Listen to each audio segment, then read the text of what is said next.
বন্ধুরা আসসালামু আলাইকুম, সবাই কেমন আছেন?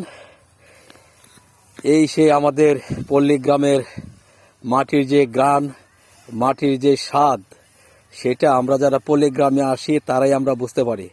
পল্লী গ্রামে যারা আছি তার স্বাদ শুধুমাত্র তারাই গ্রহণ করতে পারে। এই যে আমি দাঁড়িয়ে আছি, মাটির যে একটা গ্রান, এবং এই যে ধান ওরা ভাঁজ করতেছে, ধান অনেকদিন আগে কেটেছে, সে ধানের যে আমরা আমাদের দেশের ভাষা মানে খের বলে বা শুদ্ধ ভাষা অনেক কিছু বলে। তো দেখেন এটার যে একটা গ্রান, সেটা কিন্তু আমরা যারা ঢাকা শহরে থাকি, যারা বিল্ডিংয়ের ভিতরে থাকি, তারা কিন্তু আমরা পাই না। দেখেন আলহামদুলিল্লাহ, আল্লাহ তাআলা আমাদেরকে আল্লাহর কত নিয়ামত দিয়েছেন। এই জমিনে একসময় পানি থাকে, এখন দেখেন এক ফোঁটা পানি নেই। কি সুন্দর ধান তারা বানতেছে আস্তে আস্তে, এগুলো আজকে নিয়ে যাবে।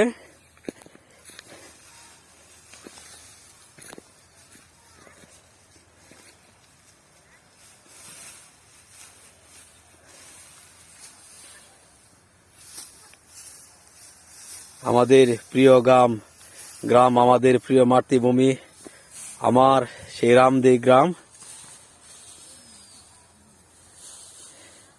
যে গ্রামে আমার শৈশব এবং খুব ছোটকালে ছিলাম, যে গ্রামের প্রতিটি জমিনে মাটির সাথে আমার জীবন মাখিয়ে আছে।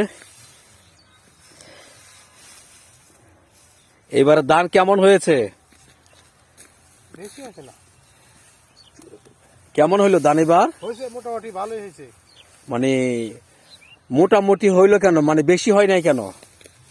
এবার পুয়ার সংখ্যা বেশি আছে, মানে পোকে খাইছে বেশি, মানে পোকামাকড় অনেক ছিল, বৃষ্টি বেশি হয়েছে, ওষুধ দিতে পারছে না।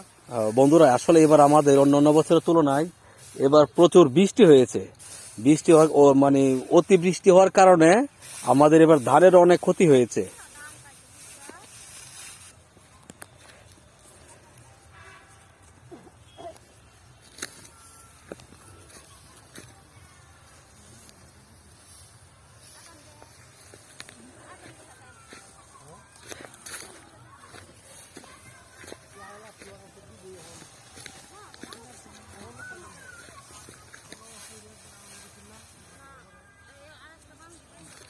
বন্ধুরা প্রাণ জুড়িয়ে যায় এই পল্লীগ্রামে আসলে। পল্লীগ্রামের দৃশ্য দেখলে ঢাকা শহর থাকতে ইচ্ছে করে না। দেখেন কোনো ধুলাবালি নেই, কোনো আওয়াজ নেই,